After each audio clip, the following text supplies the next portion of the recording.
Welcome, everybody, to One on One. I am, of course, Laura Sanko, as always, joined by the great Dean Thomas, looking beautiful in blue today, well lit today. We love a well lit man. Well, I didn't want to upstage you, but I figured that, what I'm saying, if we gonna go places, we gotta look the part. I And love that your background changes every time.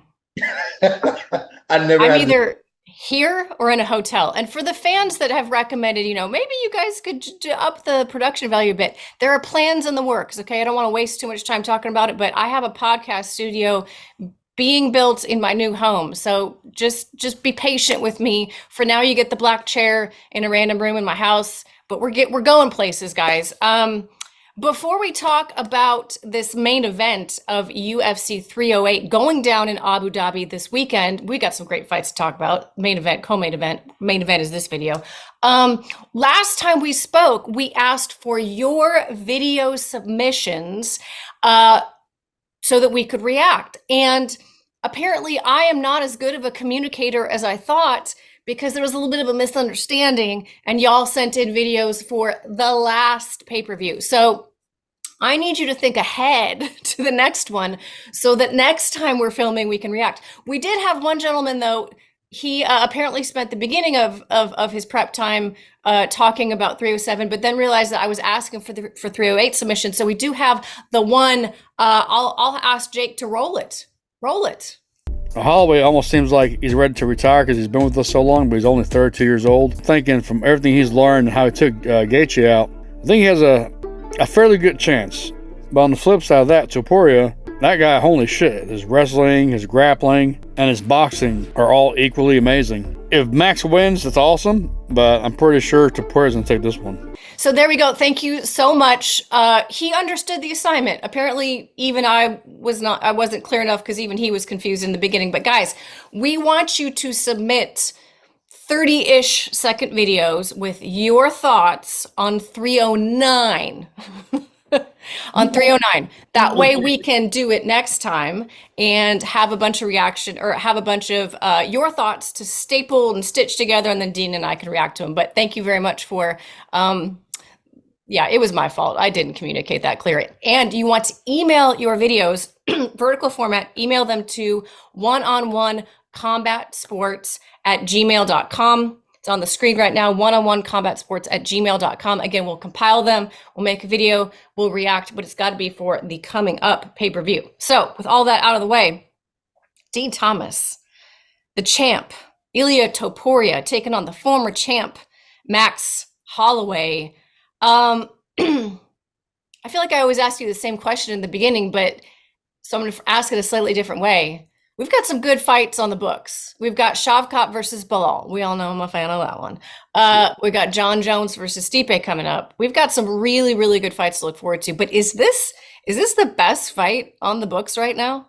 yeah, and I think that it's been established that this was going to be the best fight of the year in terms of competitiveness, what's at stake, what these guys both bring to the table. This is the best fight of the year. I mean, you can't really deny it. It really is, because both guys, former champ, one of the greatest of all time, new champ, someone who has the potential that looks like he can go a long way and establish himself as being, one of the more prominent featherweights that we've ever seen. But he's got a tough task ahead of him. I think, when you look at this matchup, a lot of people look at Max and go, Max has the tough task ahead of him. I actually think it's the other way around. I agree, yeah. Yeah, I think it's the other way around. Well, they both do in certain respects, but that's what makes this such a fascinating matchup, technically speaking. Both of them, excuse me, both of them are going to tell you that they are the best boxers in the featherweight division, maybe even in the UFC. How do you compare just the pure boxing of Ilia Topuria to the pure boxing? We're taking the other elements of MMA out, which quite often they do in fights anyway. Boxing versus boxing, how do you rate these guys? It's tough to say, because at the end of the day, it's never really just boxing versus boxing in MMA. You're right. Because every once in a while, a guy will throw in a kick, or every once in a while, a guy will sneak in a clinch. And these are things that you can't really do in boxing. But those are things that even in MMA, if you're saying I'm just going to box, the stance changes because you're thinking about that in the back of your mind. So it's very tough to say. But from what I've seen in terms of and I'm gonna, just for the sake of argument, Laura, I'm just gonna say this in terms of just boxing. To me, it seems like Max might be better. Is he more devastating of a boxer? No. No. Ilya is the more devastating puncher. But I think Max is probably the better boxer. But with that being said, all it takes is one punch. Like, you can be a better. I remember a long time ago when Jens Pulver was coming up, and he had taken a boxing match. They were setting him up to take a boxing match against like the #1 amateur in the country. And they brought in an MMA guy to get slaughtered, and Jens Pulver knocked him out. One punch, bang! And that's all it takes sometimes. Like, you can be a better boxer, but all it takes sometimes is one punch. Ilia has that ability. So that's what makes this fight really, really fascinating, is that we only get to see it probably once. It could be twice, but for sure one time. It's an interesting history. Not that they have history with each other, but as I was thinking about this fight, it's like Max Holloway has been at the top of this division for so long, like so long. He's lived in that part of my brain that says he's one of, if not the best featherweights ever. And he's just lived in that part of my brain, that file in my brain for so long. He's like cemented there. And now along comes Ilia Topuria, and I completely am on board with the praise and that he could be one of the greats. And like, I agree that when you look at what he's capable of doing, he has the skills to do something like that. But there's something about, I don't know if this is unique to me in the way that I consume fighters over long periods of time. When guys are newer and they don't do the things like Max had to do, what was it, 13 wins in a row before he even got the shot at the title? Sure. Yeah. So it's like my mind had time to grow and appreciate Max over such a prolonged period of time that like you understood what you were getting in every regard with Max Holloway. Not that there's not growth and evolution and like some new tricks and new looks and whatever, but with Ilia, there just hasn't been that time. He popped on the scene in, at least the UFC scene, of course, in 2020, and didn't honestly look all that devastating against Yusuf Zalal. Went to a decision with Yusuf Zalal, although like it was a pretty dominant fight, but wasn't like, oh my God, this guy's the next, the next uncrowned king. Great win over Damon Jackson, great win over Ryan Hall. I think it was probably, like a lot of people, the Jai Herbert knockout I definitely took notice of. Then submitting Bryce Mitchell made me go, oh wow, he can do that too. That's pretty cool. And then the Emmett fight, to be honest with you, is probably when I was like, whoa, okay, we're outclassing Josh Emmett in every regard, in terms of striking. Another power puncher. Well, you can meet power with power. And then all of a sudden he's fighting Volkanovski, right? So there just hasn't been that time, at least in my brain, for him to like really settle in. I'm not saying I don't appreciate his skills. That was a random soapbox. I'll get off it now. No. But you're right about that. Like, we haven't had a chance to really, build a lot of equity in stock. That's a good way to put it. Yeah, equity. Yeah. But what he has done is he's been able to kind of cheat a little bit and win these fights against different styles of opponents, which kind of gives him a little bit of a pass, right? When you look at a guy like Alex Bejeda didn't do it against different style of opponents. He was beating a bunch of kickboxers. Then he grew into his shoes. Ilia Topuria has been able to have these matches and kind of cheat the system a little bit because of who he was doing it to. When you talk about the Yusuf Zalal fight, that was really early. Yeah. It gave him problems for sure. And then, then he had Damon Jackson, and he put that, and just stylistically, it's a nightmare of a matchup for Damon Jackson. Like that. But I think it was really the Josh Emmett fight that really made him stand out in terms of what he's capable of doing.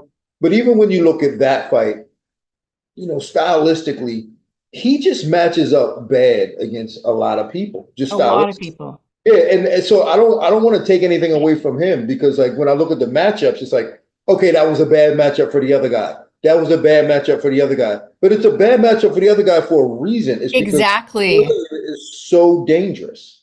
And he's so well-rounded. I mean, and that's such an unsexy term, and I hate it when I'm studying fighters. And then my I biggest know, takeaway is, well-rounded. yeah, my biggest takeaway from their style, especially in a contender series, I'll just come away with like, well, what am I gonna? Well, he's well-rounded. Like, I mean, but it should be a sexy term because that tells you, I mean, and I suppose there's different versions of well-rounded. What I like about Ilia Topuria, it's not just that he's well-rounded. He is uh, dangerously well-rounded. There's a danger factor to every aspect of his game. Not just that he can do it and compete and survive and he can strike and grapple. Like he can knock you out, he can submit you. That's kind of the difference there, is like to have a danger factor in every aspect of the game. And people forget a lot that like he initially was a grappler. Like Ilia Topuria, when he first came to the UFC, everybody's like, oh, don't go, don't let him submit you. Don't go to the ground with this guy. Like his submission skills were what were jumping off the page early in his career and when he first got here. And now you barely hear people talking about them. And that's how good and how dangerous his striking has become in a very short period of time. But that's the thing, though. So that's what makes this fight even more interesting, because we talk about how he matches up against everybody else, and it's a bad matchup for everybody. But it's not really that bad for Max as it has been for everybody else. It's not that bad of a matchup for Max as it has been for everybody else, because we know what Max is capable of and what he's done and who he's been in there with. And we have been able to build that trust in Max. Like we have a lot of trust in Max because of his history. So yeah, I'm just, every day I go back and forth on fights, and this is one that it's really tough for me because Yeah. I try to take the stories out of it too, the narratives out of it in terms of, oh, he's the former champ. So I just try to look at it from an X's and O's perspective. And when I look at it from an X's and O's perspective, I look at it and I go, from an X's and O's perspective, what we know about both guys is that Max should have an advantage. When I Now, look at X's and O's perspective. where do you feel like he has the advantage? Is it because of the reach? Is it because of the volume? Is it because of you just have more trust in what you have seen from him over a longer period of time? Right. I think the diversity of his striking style. And so far, from what we've seen of Ilia, he approaches a fight very similar to the way Canelo Alvarez and a lot of great boxers approach a boxing match. It's a very systematic structure in which they're trying to break you down. They're not going to waste energy doing a bunch of other things. They're systematically going to put a little bit of pressure on you and increase that pressure as the fight goes on. And that's the way Ilia approaches a fight.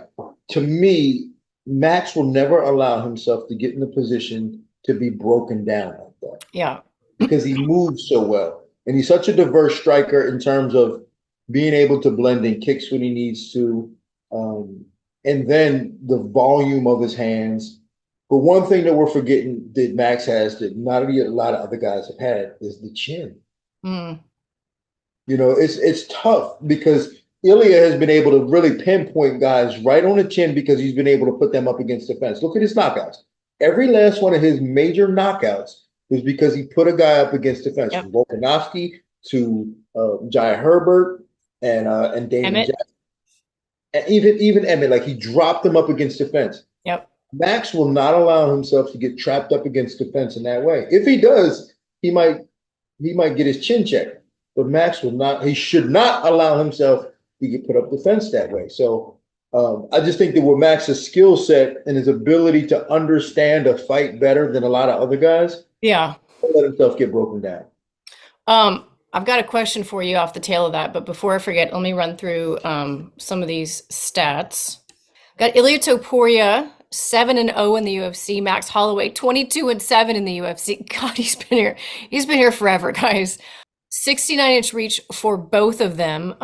32 years old for Max Holloway, 27 for Ilia Topuria.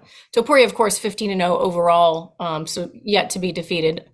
The knockdown average for Ilia Topuria in the UFC is 1.07 per 15 minutes, which is crazy. It's only 0.35 for Max Holloway. We kind of know that about Max, right? Like he drowns you in volume, not necessarily the biggest power puncher.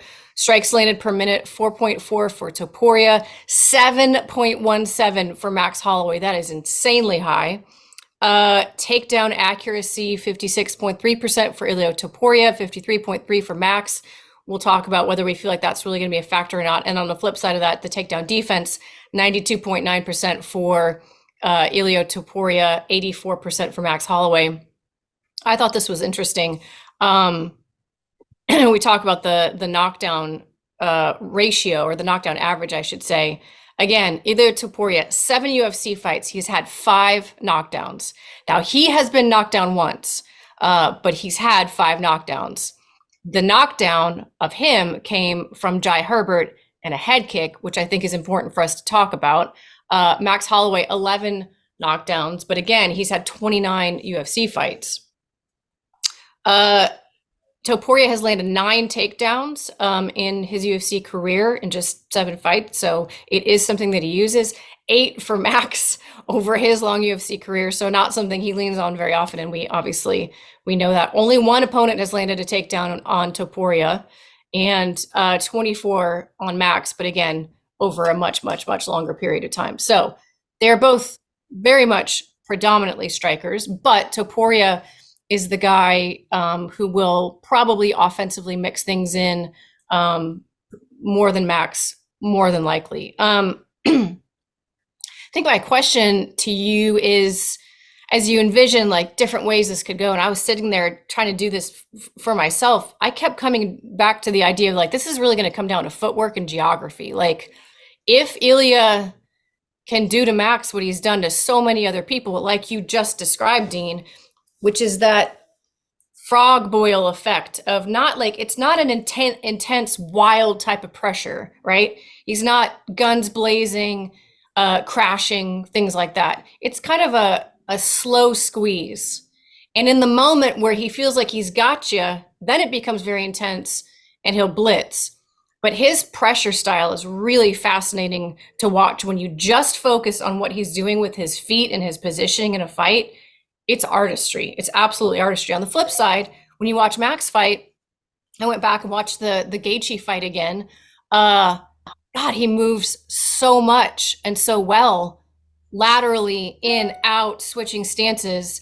I think it's gonna come down to, can Ilia even attempt to trap him? Can he even get that game going? And if he can't, what's his offense look like? And can Max just jab him up from distance, even though they have the same reach? I don't know. I feel like when you're long, you're long. His kicks are going to be much longer than Ilia's, that's for sure. Well, I like what you said about Ilia's pressure, because it's a threatening pressure that doesn't look very threatening. It's based on presence. Yeah. And that's what it really is. And what it does is it keeps guys from getting too scared too fast. And that's why he's able to get his combinations off, because sometimes, and I tell this to fighters all the time, you can't run at people like this. You can't put that pressure on them too fast, because they're just gonna move the whole time, and you're never going to catch them because they're never going to feel safe enough to come back in. Yeah. The way Ilia approaches his pressure, it's very calm. Mm-hmm. And at times, he doesn't make faces, and he just keeps his hands where they're supposed to be, and he just inches his way forward. So he's putting pressure on you, and you don't even realize it until it's too late. Even his feints are like calm feints. They're smooth feints that do draw out a reaction, but he's not like, you know how some guys are super tightly wound and they're feinting like this, Yeah. and they cause that like adrenaline reaction in their opponent, and like you say, then you start. It's like chasing a wild animal, you know, like you've got them in their flight mode. Whereas Ilia's more just like, you know, I'm going to make you react, but you're not going to feel that scared about it. And then I'm going to bomb on you. Yeah. And then I'm going to bomb on you. And then now you start to panic, and it looks worse for you because as he gets more calm and you get more panicky and he's staying calm, you're like, why is this guy so calm? Mm-hmm. And it's worse for you. And he did a lot of that to Josh. Josh Emmett did a good job of maintaining his desire in that fight, but he did a lot of that to Josh Emmett in terms of just corralling him into punching exchanges in which Josh couldn't win. Yeah. And he was able to do that because of that slow pressure, that cooking pressure where he's just like, Yeah. all right, I'm gonna slow roast you and let you think that you can get a few off, and then I'm just gonna bomb on you. The other thing I really appreciate about what he does next after he does that slow cooker pressure, the bomb that we talk about is such a gorgeous, almost always 3, 4, 5 punch combination where he stays balanced. He's Yeah, generally not crashing into the clinch. Now he will sometimes, but like in general, he's so balanced when he blitzes, which is a pretty, I would say it's relatively uncommon in MMA to have that ability. Dustin Poirier has it. The really good boxers have it, honestly, to stay balanced in your weight, balanced in your distance, balanced in your positioning to be able to rattle off a 3, 4, 5 punch combination where you're varying going to the head and to the body, and that's where he gets his knockouts. It's a recipe. It's beautiful. Lord, do you have access to my phone? I feel like you have access to my phone No? because I did a video. Yes, it's just good. I do a lot of consulting with Aljamain Sterling, and I broke down Ilia Topuria's punch against Jai Herbert. Yeah. And the one thing that I noticed was his balance on the punch. And yeah, well, and the specific reason about the balance on the punch is that he focuses more on tucking his chin and just pointing his forehead Yep. in the target as opposed to driving his upper body into the target. And this is where a lot of guys make this mistake. They throw punches and their shoulders get extended and they have no choice but to take a shot. But he can shoot after that if he wants to, but Yeah. he does a good job of just tucking his chin and pointing his forehead and letting that shot rip. And his feet are always in good position to catch him from going forward. But he let it rip, but all based on his forehead just being pointed forward and not his shoulders. Yes. And when his forehead is pointed, it means that when his shoulders are moving, he's also more protected than usual. And the one time, not the one time, I'm sure he's done it more than once, but the one time that obviously really sticks out where he made a mistake with that, where, if I can remember this correctly, he threw, I believe it was a jab, and then when he threw the left hook, he really wanted to crank into it, so he brought this hand back down low, and that's when he ate the head kick from Jai Herbert. That's the one thing from a technical perspective. If I was breaking him down from a technical perspective, when he throws hooks, he leaves himself a little open, especially to the body, because he rips, right? Mm-hmm. He rips. The risk and reward for that, like the reward for him ripping to the body has been great for him so far. It's worked for him against Jai Herbert, Damon Jackson. It's worked for him because he's been able to rip to the body, but he comes up so high and his head comes up so high that there are some vulnerabilities for him. There are some moments of opportunity. But are you willing to risk that? Like that's the key. Yeah. I don't know if you're willing, like I don't know if I'd be willing to risk being in the pocket with him and catch him with a left hook while he's going to a left hook to the body. Like I don't think that'd be worth it neither. But Jai Herbert was able to do it from a distance because he was he's a kicker and caught him reaching. Do you think Max is going to utilize his kicks more in this fight? I mean, I will admit to probably not appreciating Max's kicking game enough. And I hate to admit this, but yeah, until he did that to Justin Gaethje, I mean, I was like, oh, you know what? He does kick effectively. It shouldn't have taken someone breaking their nose and completely changing the course of the fight for me to realize that and really put that in the column where when I think of Max Holloway, boxing, volume, those are the words that just are very, very, very top of line. And I don't always throw his kicking game in there, but I should. And I think it could be an interesting aspect to this particular fight. It should be. And if I'm Max, I want it to be. Like you want it to be. Because here's what I think. Max's path to victory is this. Is to in those first couple of rounds or in those first couple of exchanges, he has to do something to Ilia Topuria to not allow him 100% of his boxing ability. And that is to chew away at that leg for a little bit. Mm-hmm. got to take away some of that leg, or and not only, and that's just in terms of doing damage. Like he can do some things with spacing, but in terms of doing damage, because Ilia will approach this fight like a boxer, front foot turned in, giving you full access to that calf kick. Yep. Max, I have to dedicate some time towards that calf kick. Now, here's where the game gets tricky. Here's the chess match of the game. Ilia probably knows that and is probably going to be ready for that. Yeah. So Max has to find clever ways in order to get that calf kick off without making it so predictable. But if Max can use that first round to chop away at that leg and not allow Ilia to be at 100% of the boxer that he is, Max can go downhill with this fight. Yeah. And Ilia has a very good low kick of his own, as we saw in the Bryce Mitchell fight. And it certainly isn't a consistent issue for Max, but obviously we have seen that affect Max in certain fights, like the Volk fight, of course, famously. So I think that will for sure be an interesting chess match. Who can get their calf kick game going? Do you feel like either of them is going to actually shoot or clinch or actually look to grapple? I could see Ilia, at a minimum, introducing the idea of grappling simply to accent and accentuate and set up his boxing. I don't see it happening, but I would, and that's only because like I have this, I'm always like, are these fighters as stupid as I think they are, or are they smart? Like, and as far as this is why I love you, because only you in your hey guys, I fought in the 90s type of OG status can just sit there casually in your tie-dyed shirts and talk about these top-tier fighters and be like, are these guys as stupid as I think they are? Hey, listen, when someone fought Alex Pereira, I said, there's no way he's going to be that stupid to just stand there. He can't be that stupid. Anthony, yes, he is. And then he was. And fighters are sometimes more stupid than I give them credit for. And that's where I'm kind of always. That ego gets you.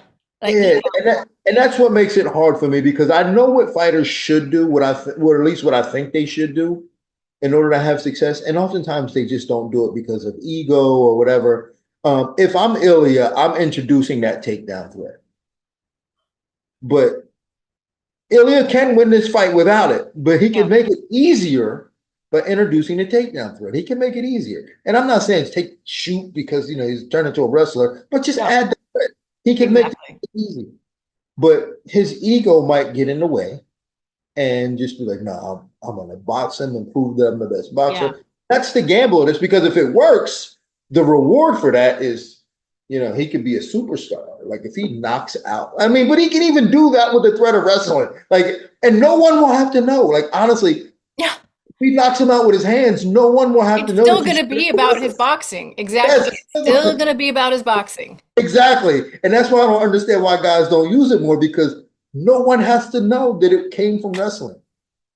And it's like it's some sort of shameful secret. No one needs to know that you considered grappling. It's okay. Well, we've created this narrative about grappling to be so evil that no one likes to use it. Oh, takedown. Or unless not just evil, Dean. Worse than evil. Boring. Yeah, boring. Yeah, that's what I'm saying. Oh, he's wrestling. Oh, he's a boring fighter. Oh, that's about as bad as you get. But if I'm Ilia, I'm introducing that takedown. Now for Max, I don't think it's that wise for Max to really, unless he's got him hurt at some level or like just really frustrated. But Max is too tall to be shooting on a guy like that. And yeah, he's too tall to shoot on Ilia. And he can't do upper body clinching with Ilia in terms of like looking for takedowns, in terms of sweeps, because he's in the firing range. That's punching range, Ilia. So if I'm Max, you got to keep this on the outside, and you got to hurt him from the outside. The juxtaposition of their styles as people is really funny to me, because first of all, did you watch Countdown? I did not. Dang. You got to watch it, because Ilia shows off his house, his new house in Spain. I heard that he spent $2 million on the gym in his house. His house is sick. Is it really? It's sick. These dudes. $2 million just on the gym. He's got like basically he has the PI and all that hyperbaric red light, whatever equipment, cold, the things you stand in that get really cold, whatever, all of that in his house. The man walks around looking like he's, stepping out of a catalog. Look at me being such a absolute television newbie. I've got my phone not on silent. He looks like he's stepping out of a high-end catalog all the time. Like gorgeous I mean everything, the pocket square, all that Haircut stuff. always, beard always. Oh, it's Yeah. pristine. Have you seen his entourage? Like they're dripped out in Versace tracksuits. And I'm not talking about like 3 people, his corners and his buddy. I'm talking like 30 people. He has the biggest entourage I have ever seen in my entire life. And I'm just like, this is so tacky of me to even bring this up publicly, but I'm like, where is he getting all this money? He's only been champion for, He hasn't even not my defended it. business. It may be in the family. I'm sure he has other things going on. Who knows? Who knows? I'm sure he's earned it. I don't mean to be so gauche as to raise the question, but it is really funny because I'm like, God damn, you look like a footballer on a $50 million a year contract. I don't know. And Max rolls up in flip-flops, Yeah, I don't necessarily, I don't love that. I don't love that. I mean, everybody has their own way of making their success work for them. Mm-hmm. But, and Ilia is a bit different. I mean, he looks the part. I mean, he just looks like success. Like no matter what he looks like success. That's the best phrase. Well, no matter what he was going to do in life, he was going to be at the top of it. So maybe this works for him. I don't love it for fighters to really go out like that because it just seems that once you get to that level, you lose a bit of something. I don't like it when it feels like they're trying hard. Yeah. But I don't know that I feel that way about Ilia. It doesn't look like he's incredibly natural. It's normal, right? Yes. Like he rolled up to elementary school with all his buddies dripped out in Versace. Like this has just been, 4th grade shades. Yeah, he knew coiffed hair. This was his destiny. Yeah. But Max Holloway running around some, barefoot on some beach in Hawaii. Ilia getting dropped off to school in a Porsche. I don't know. I trust for me for the long term. For a fighter in the long term, I trust the grind. I trust not only the grind, but the grind. Yeah. That's the grind. There's something about luxury that will kill you. It's okay in the beginning and it's cool to show off a little bit and enjoy the fruits of your labor. But there's something about that. I mean, Rocky made an entire movie about it. You know what I'm saying? It's funny that you say that because when they showed his gym and he's like doing all the things on this and he literally has guys in lab coats, like measuring, you can see them like taking notes or whatever. I was like, this is a scene out of Rocky IV. This is Ivan Drago, but short and with dark hair. That's what I'm saying. Like Rocky dedicated an entire movie to that. And to me, it doesn't work. I'm not saying it can't work, but I think from a consistent basis, the longevity of it won't last. Yeah. Yeah. Well, I mean, Connor changed quite a bit when he went from grime to shine. Yeah. Because it just, you can't do it. Just eventually, if Ilia keeps this up, I don't want to speak for Ilia, but I just know that if he keeps this up, it can't work for too long. There's only been one man that ever been able to do it and make it work for a long time. And that was Floyd Mayweather. And he was very, very vocal about his aspirations and why he was doing it. For one, he grew up poor. Yeah. I think he just liked to show his money off. but he was very open about the fact that he would train at night and run home from the club and all that crazy stuff. So, and so there was still an element of grime Yeah. always. It's like he forced himself to remember what that Yeah, felt like. yeah. Who, this is terrible that I can't remember who to attribute it to, but who was it that had the silk sheets quote? Was that Teddy Atlas? No, Or I think originally it was Joe Frazier. okay. I think Joe Frazier was the original orator of that. Yeah. Well, it's a very true maxim, but regardless of all that X Factor, I just had to give Ilia's house some shine because it was incredible. If you haven't seen Countdown, go watch it. To wrap things up, I guess I got to ask for, if not a flat out prediction, just kind of what type of fight you think we might see, and if you're feeling froggy, you can give us a No, prediction. you know me, I'm always gonna take the chances. Listen, I grew up in the fight game. I've had to take a lot of chances with my career. I'm still in the fight game. I take a lot of chances with fighters. Fighters take the chances. So I always take my chances on these picks. And I am going to go with Max Holloway by decision. I think Max is going to be able to get it done. And at some level, it's not going to be, I don't think it's gonna be like an exposure of Ilia Topuria. But I think that if there's anybody who can find the chinks in Ilia's armor, it is Mm. Max. And he will expose those little chinks in Ilia's armor. The caveat of this is Max going back down to 145 and him having the energy. I meant to bring that up. I meant to bring that up when I think it was just I was scrolling through Instagram and I saw his face and I was like, we're Yeah, weeks out. yeah, He looks so much better. And it's almost like I forgot that, of course, I know that Justin Gaethje is a 55er, and of course that fight took place at 55, but it's like I had forgotten that that was up at 55 for the BMF belt, because I remember how good he looked then. And when I first saw him, I was like, what? And I was yeah. like, He looks, oh, he he's looks making like his way back down to 45 at, how old is he now? 30 some years old. 32. It's just harder. Yeah, I think that could be that's an unknown circumstance that could have Hmm. a major factor. How he's going to look back at 145 and going up against a big puncher. That's not where you really want to test it. Mm. But again, I have no reason to not trust Max. I have no reason to not trust him. I am going to trust that he still has his energy, his strength, and mental fortitude to be able to put together a 25-minute masterpiece. He's going to need to, because if he Hmm. doesn't, he won't make 25 minutes. But he's going to need to, and I have no reason to not trust that he can't do it. To be the best, you got to beat the best, and the best is blessed. Is that what he said? What is this? You don't remember that? No, or did you just make that up? It sounds like something you just made up. Like Oh, as you, yeah, you should totally credit me with that quote. No, he's been saying that for a while.